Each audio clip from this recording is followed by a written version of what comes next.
복 있는 사람의 본문에 따라서 이번 주부터 4월 셋째 주까지 13주에 걸쳐 마태복음 전체를 묵상하게 되었습니다. 마태복음은 제가 2020년 초에 4번에 걸쳐서 설교를 한 일이 있었습니다. 그때를 시즌 1이라고 하면 이번이 이제 시즌 2입니다. 아마 성도님들께서 가장 익숙한 성경이 바로 이 마태복음이라 생각합니다. 성경 한번 통독해보자 라고 결심할 때 당연히 구약의 창세기부터 시작하는 것이 옳겠지만 또 구약은 너무 길어가지고 부담스러운 경우에 신약의 마태복음부터 시작하는 경우가 참 많죠.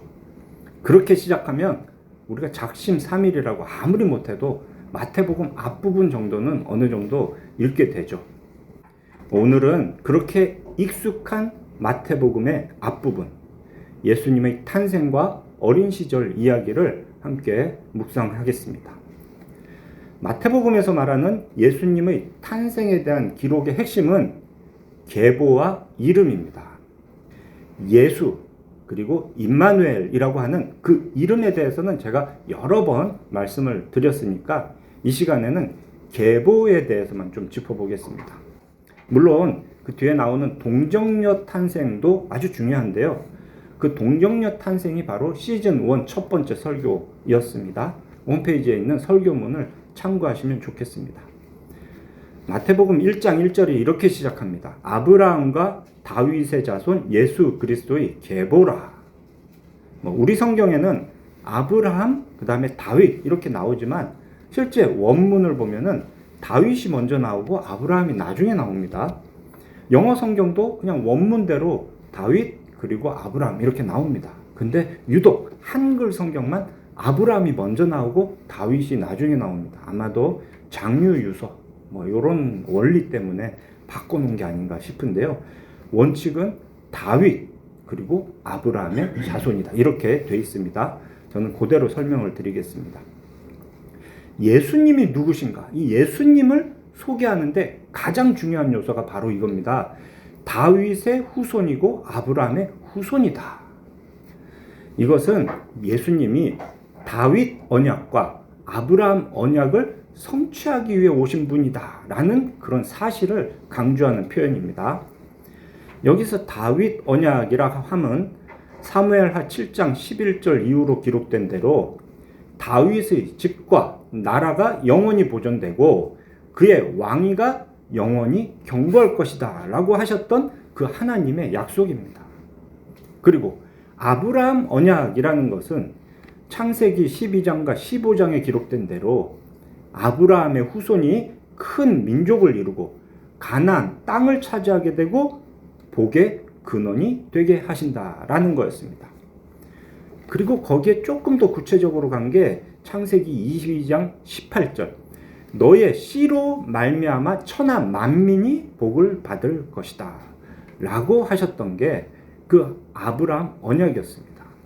그리고 여기 22장 18절에서 너의 씨가 바로 단수였습니다. 수많은 아브라함의 자손들로 말미암아가 아니라 한 명의 자손으로 말미암아 천하 만민이 복을 받을 것이다. 굉장히 구체적으로 22장 18절에 이렇게 명시가 되어 있습니다. 이것은 후에 우리 신약성경 갈라디아서 3장 16절의 말씀대로 여럿이 아니고 한 명인 아브라함의 씨가 오실 것인데 그로 인해 만민이 복을 받는다라는 거죠. 바울은 그 한 명의 씨가 바로 예수님이다 라고 설명을 해줬습니다. 결국 지금 보고 있는 예수님이 하나님의 백성 모두를 바른 길로 인도하실 참된 왕이다 라는 것, 그리고 이 한 명 예수님으로 인해서 천하 만민이 복을 받을 것이다 라는 이 중요한 사실을 1장 1절이 밝혀주고 있는 겁니다.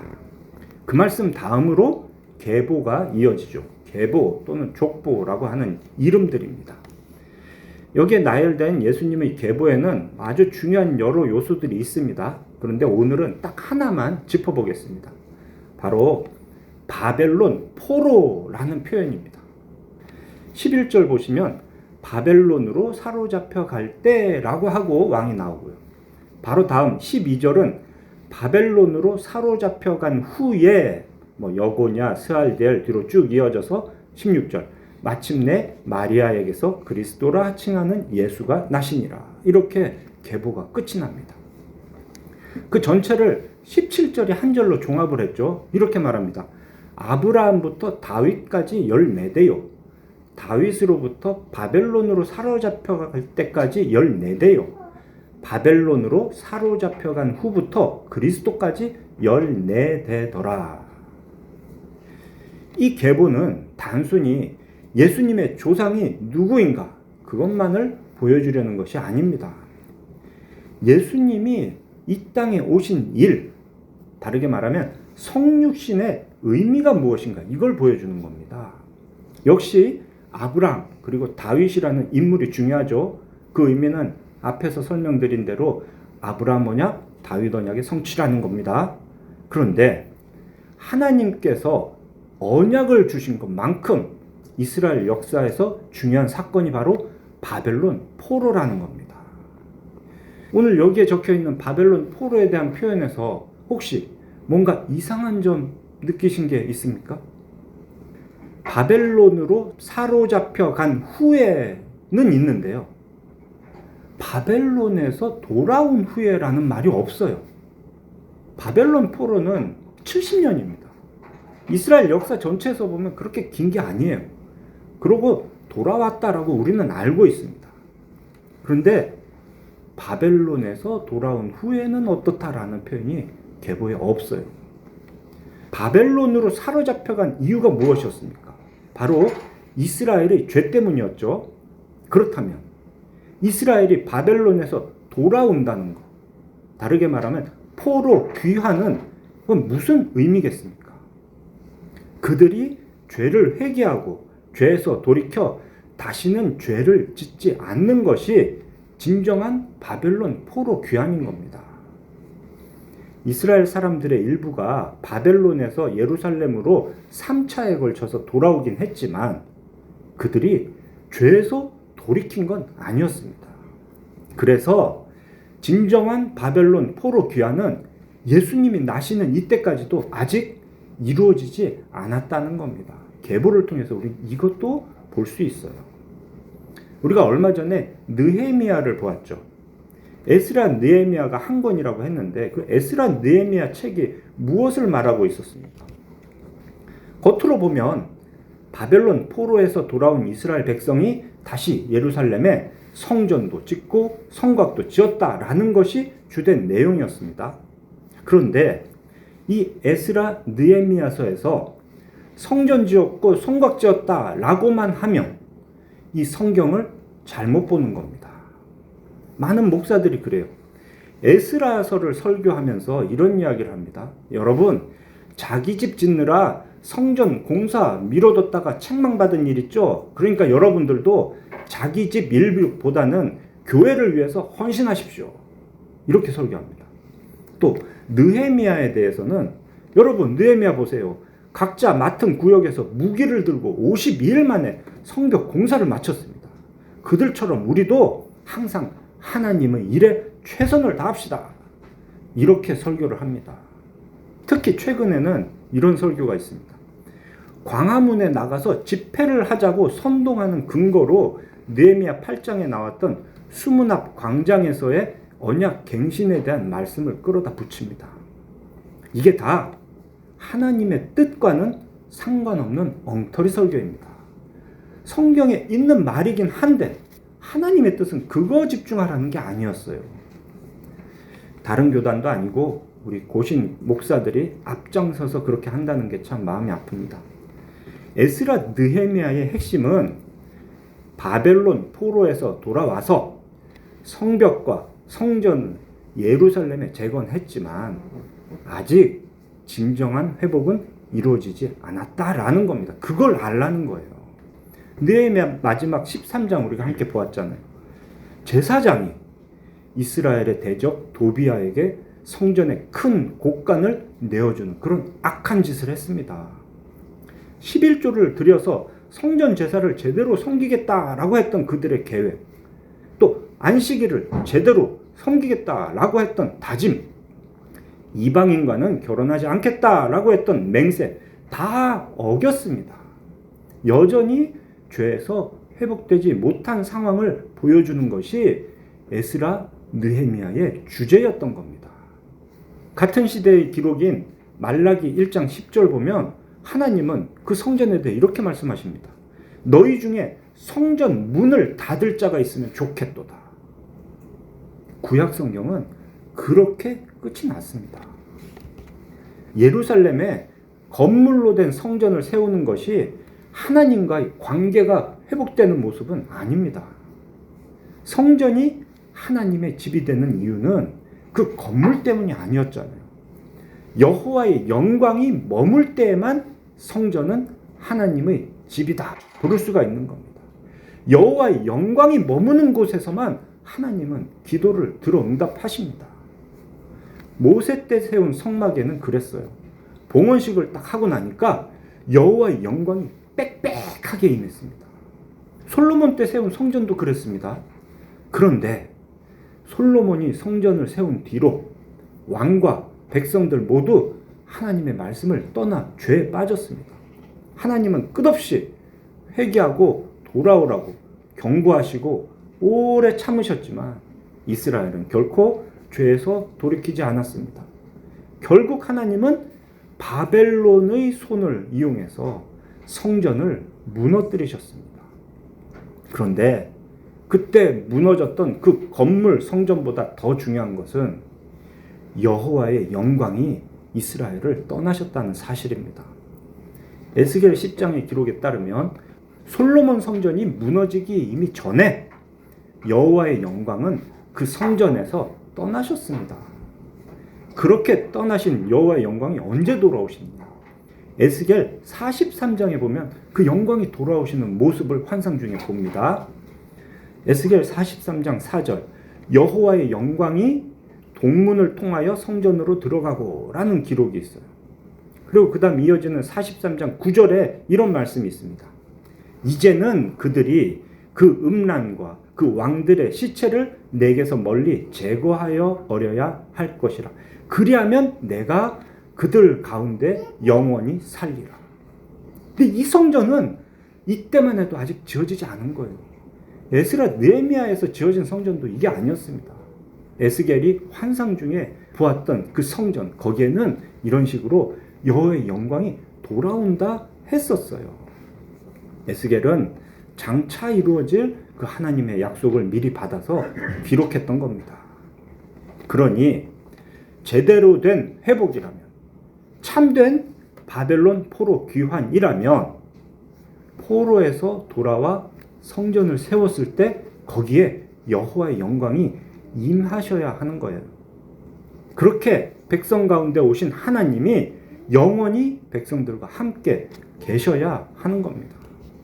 그런데 소위 그 스룹바벨 성전이라 불렀던 두 번째 성전의 봉헌식이 기록된 에스라 6장 자세히 살펴보세요. 모세의 율법대로 제물을 드렸다, 또 유월절을 지켰다, 이런 이야기는 있지만 어디에도 여호와의 영광이 임했다라는 말씀이 없습니다. 그러니 예수님이 오시기까지는 여전히 이 이스라엘 백성들은 자신들의 죄로 인한 바벨론 포로 상태에서 회복되지 못했다는 겁니다. 에스겔 43장에서 예언되었던 그 여호와의 영광이 백성들에게 돌아오신다라는 약속은 언제 이루어졌습니까? 바로 예수께서 성육신 하셨을 때, 그때 이루어진 겁니다. 요한복음 1장 14절 말씀이 육신이 되어 우리 가운데 거하시매 우리가 그의 영광을 보니 아버지의 독생자의 영광이요 은혜와 진리가 충만하더라.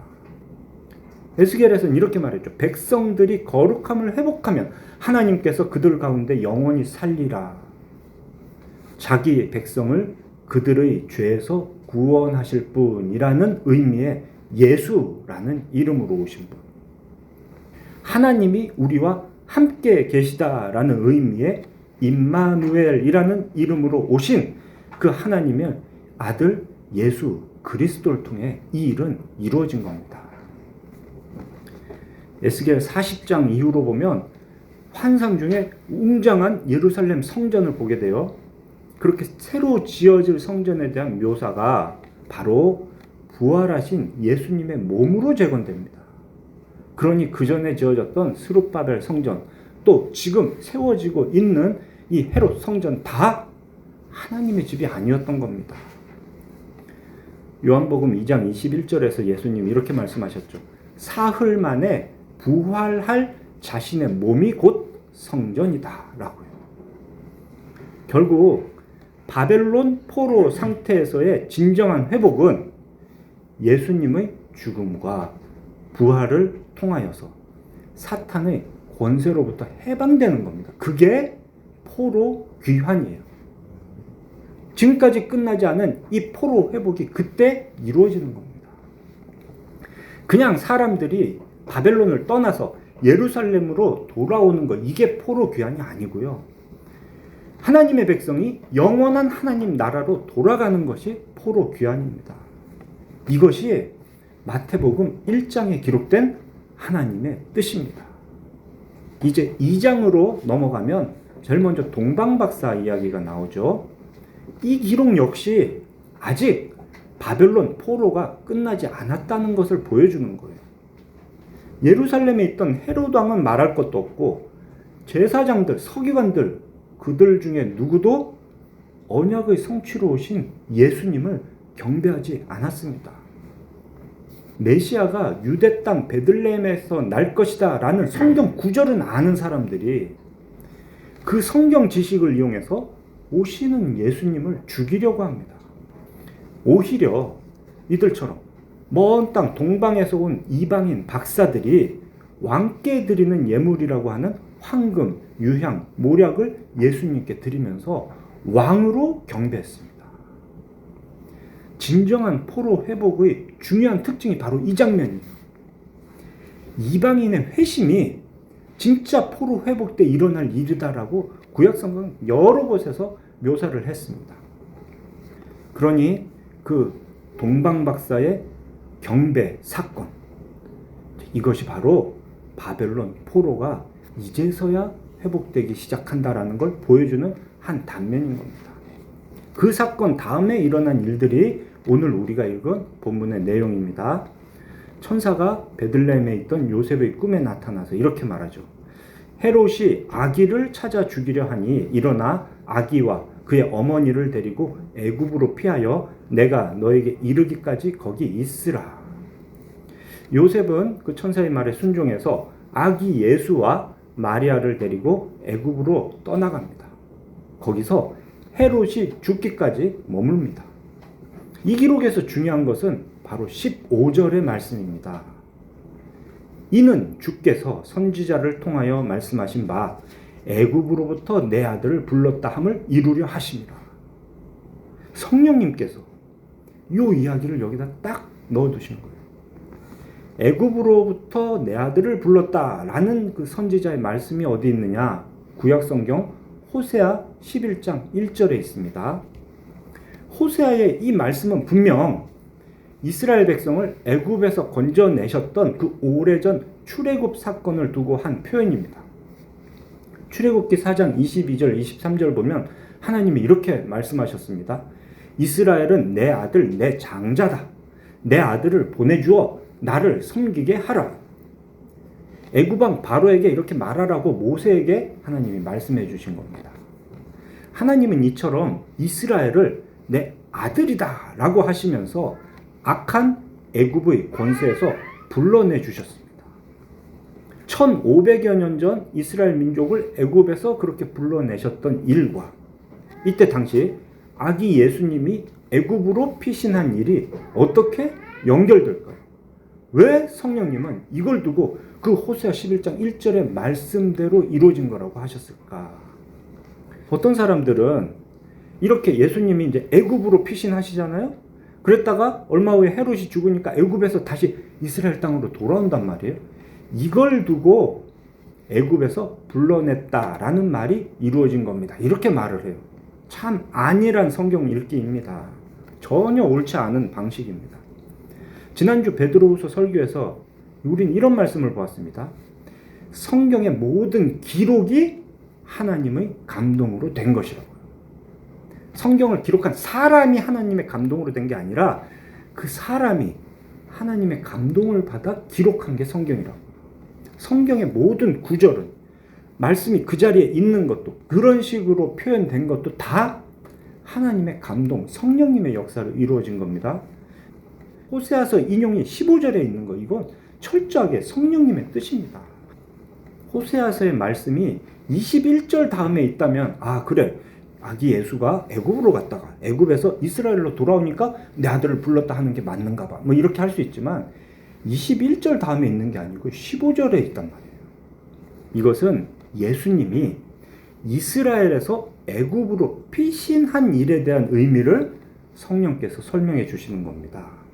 이 말씀에 따르면 이때 당시 이스라엘이 바로 오래전 출애굽 때의 애굽처럼 악한 나라라는 겁니다. 스스로 하나님의 백성이라던 이스라엘은 오래전 애굽처럼 사탄이 지배하는 곳이 된 겁니다. 이스라엘을 다스리는 헤롯 왕이 바로 그때의 바로 왕과 같은 겁니다. 히브리인이 사내 아이를 낳으면 나일강에 던져 죽이라 했던 그 애굽의 바로처럼 지금 이스라엘의 헤롯 왕은 베들레헴에서 2살 미만의 사내 아이를 죽이라 합니다. 바로가 헤롯이고 헤롯이 바로인 거예요.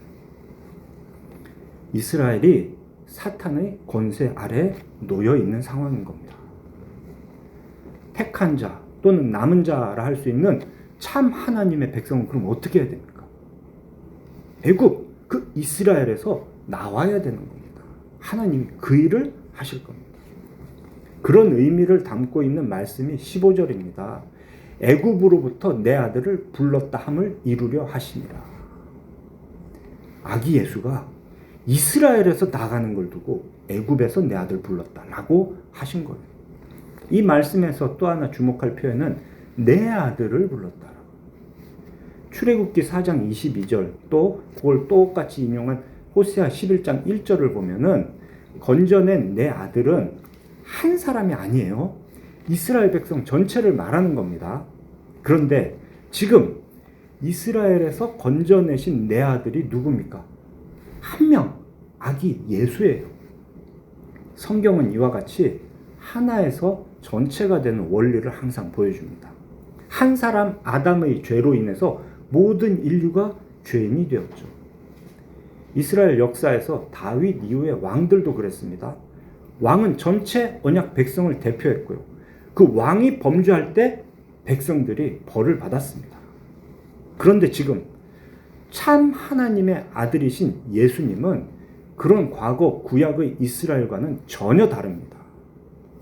출애굽기와 호세아에서 이스라엘이라고 할 때는 그들이 애굽에서 나오긴 했지만 하나님이 분명히 내 사랑하는 아들을 건져주셨어요. 이스라엘을 애굽에서 건져주셨습니다. 그렇지만 그들은 곧장 우상을 숭배하는 죄를 범했습니다. 그런데 지금 사랑하는 아들 한 명 예수님은 끝까지 하나님의 뜻에 순종합니다. 로마서 5장 19절의 말씀대로 우리 주 예수 그리스도의 순종은 많은 사람을 의인으로 만들어줍니다. 이 사건의 끝은 이제 이런 말씀으로 마무리가 됩니다. 23절 나사렛이라는 동네에 가서 사니 이는 선지자로 하신 말씀에 나사렛 사람이라 칭하리라 하심을 이루려 함이라.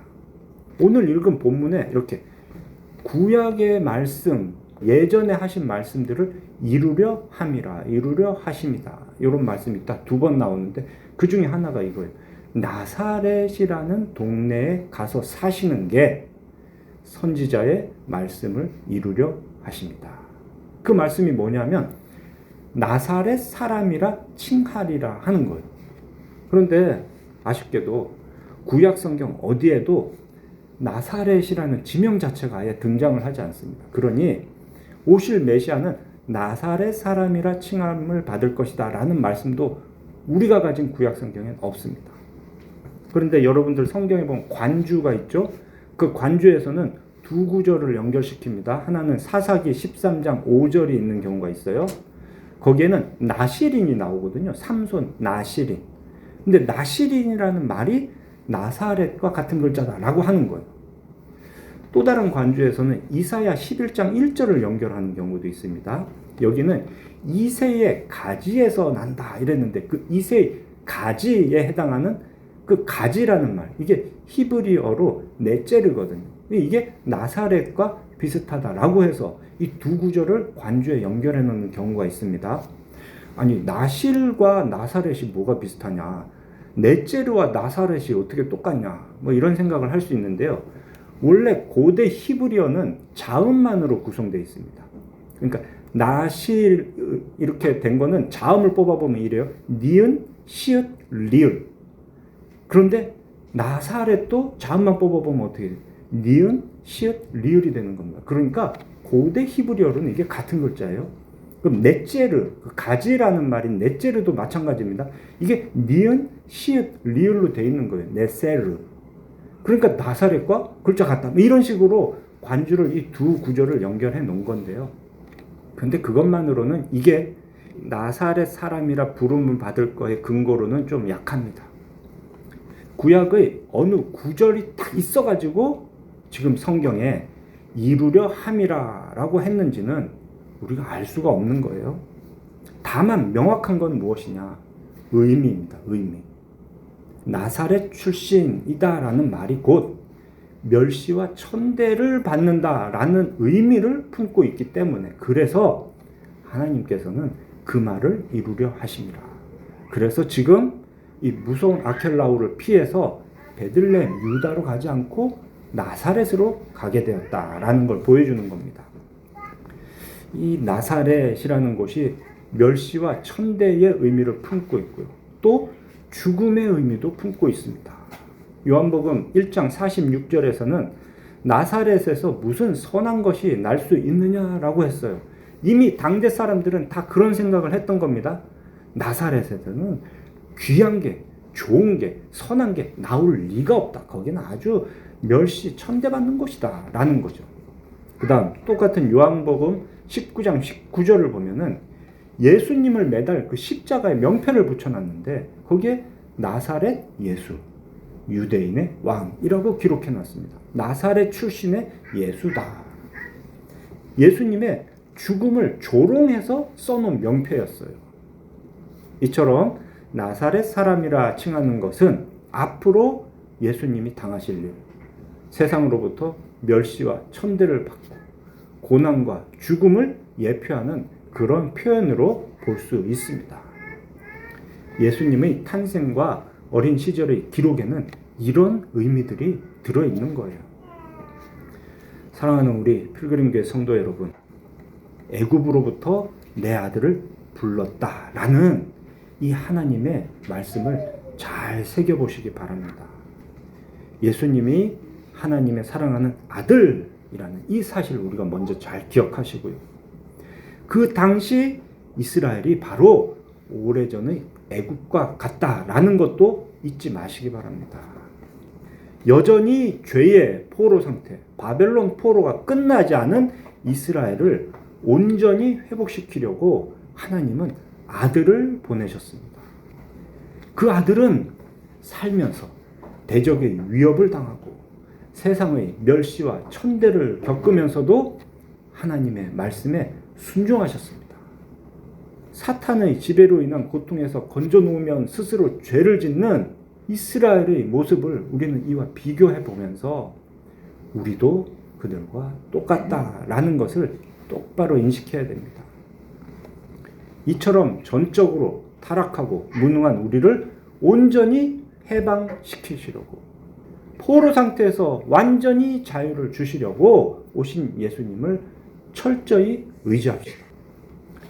주의 몸된 교회에 함께 하시는 이 하나님의 영광을 바라보면서 말씀과 기도로 날마다 계속해서 거룩함을 회복하는 우리 모두가 되시기를 삼위일체 하나님의 이름으로 축원합니다. 아멘.